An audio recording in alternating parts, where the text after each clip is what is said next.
Ya, terima kasih Anda masih bersama kami dalam program Newsroom dan kita akan melanjutkan perbincangan bersama Ibu Vivik Cangkung, Kasat Narkoba Jakarta Selatan. Baik, Bu Vivik, tadi kan kita sudah membicarakan mengenai program yang dilakukan oleh pihak kepolisian dan masyarakat pun tidak perlu ragu untuk melapor. Nah, kalau kita ngebahas mengenai ternyata narkoba ini bisa dikendalikan dari balik lapas. Nah, ini menurut Bu Vivik sendiri sudah sejauh apa untuk preventifnya? Kalau untuk preventifnya kita dari jajaran, saya bicara jajaran rektorat saya ya, rektor wilayah saya. Untuk wilayah Jakarta Selatan ini kan untuk jail atau tempat lapas kan nggak ada ya. Tapi kita sering sekali saat kita melakukan penangkapan terakhir dari lapas, beberapa kali kita sudah berkoordinasi dengan pihak lapas untuk bisa kita lakukan penghentian.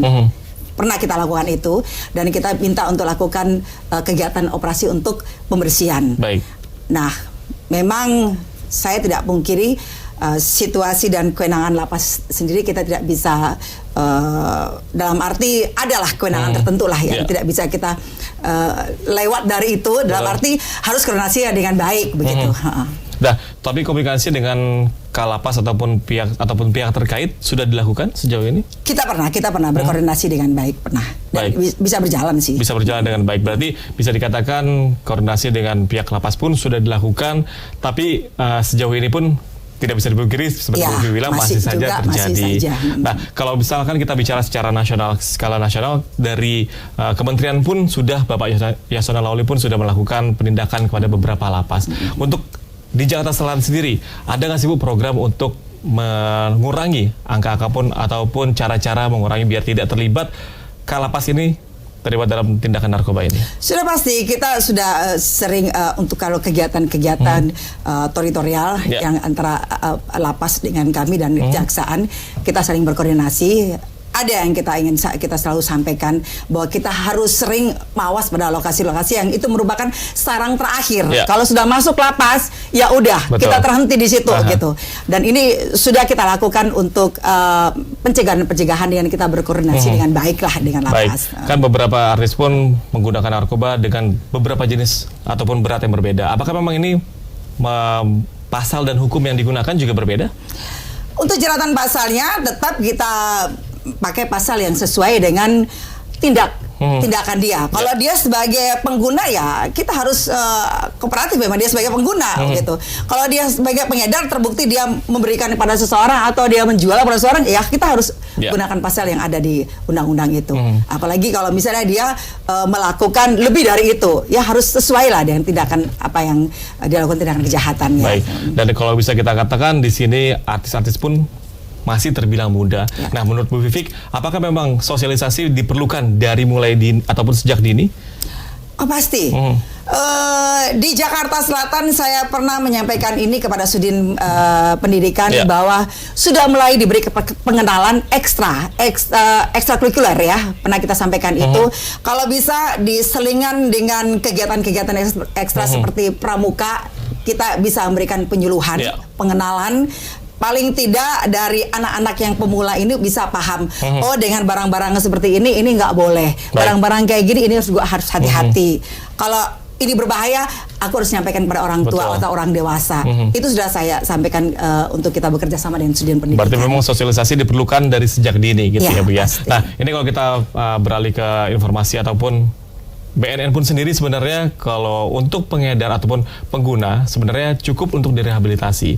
Nah, kalau pihak kepolisian tetap harus dilakukan penahanan untuk sementara. Nah, menurut Bu Vivik ini apakah memang ada perbedaan antara BNN dan juga pihak kepolisian? Enggak ada perbedaan. Semua pakai undang-undang yang sama gitu. Artinya begini, di tempat kita ini kalau memang dia itu terbukti memiliki, kita kan kepolisian ini kan tidak bisa keluar dari payung hukum. Kalau kita keluar dari payung hukum kita nggak ada kekuatan gitu. Jadi tetap undang-undang itu kita pakai. Dan barang bukti yang ada pada saat kita sita itu digunakan untuk apa? Kalau memang digunakan untuk dia pakai, ya kita harus konsekuensi bahwa dia harus, anak itu sudah rehab gitu. Tapi kalau dia memang digunakan dia hanya untuk menyerah atau disiapkan untuk dia buatkan pengadaan atau dia berikan kepada orang lain, ya masukkan kita sesuai. Masukkan kepada pengedar. Gitu. Dan apakah memang ada bisa dikatakan untuk pengguna dalam kurang dari berapa gram itu direhab saja, atau kalau memang pengguna sudah di atas beberapa gram itu harus dilakukan penahanan. Surat edaran 01 tahun 2018 yang dikeluarkan oleh Kabareskrim yang terdahulu itu memang ada. Ya.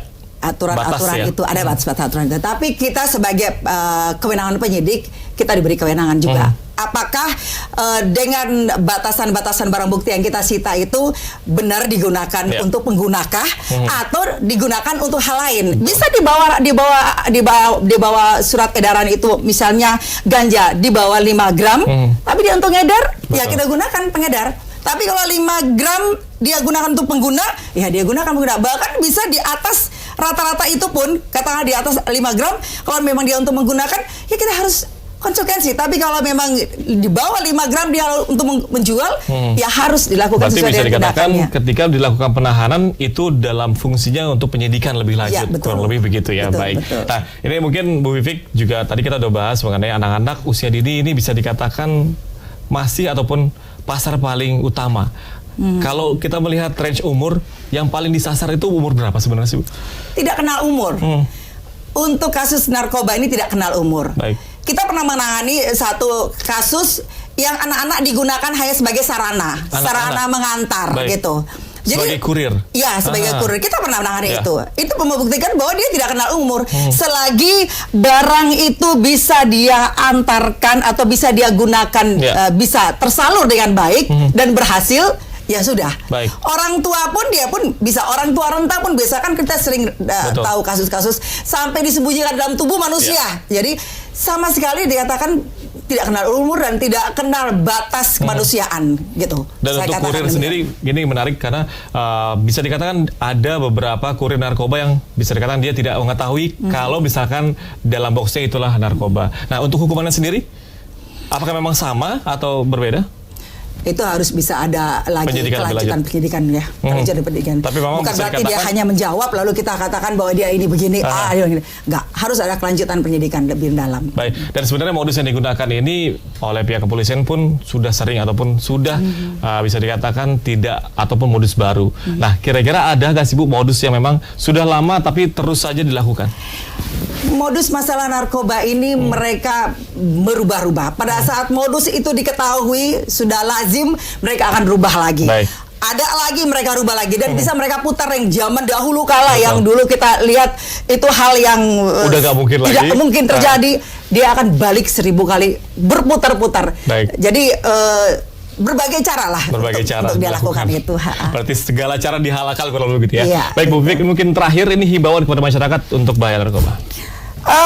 Seluruh masyarakat Indonesia, terutama wilayah Jakarta Selatan, kita tahu untuk masalah narkoba kita tidak bisa main-main, kita tidak bisa mengakukan suatu hal yang wajar-wajar saja. Ini sudah merupakan warning dan sudah terbukti banyak sekali penangkapan dari jaringan kepolisian tentang barang narkoba. Dan ini mari kita sama-sama kita tutup jaringan kita jadikan wilayah kita bersih narkoba dan aktif untuk melapor jika ada penyimpangan. Baik, terima kasih banyak Bu Vivik. Setelah bergabung bersama kami di JAK TV dan pemirsa, demikian informasi dapat kami sampaikan kepada Anda. Saya Reva Fernandi, terima kasih dan sampai jumpa.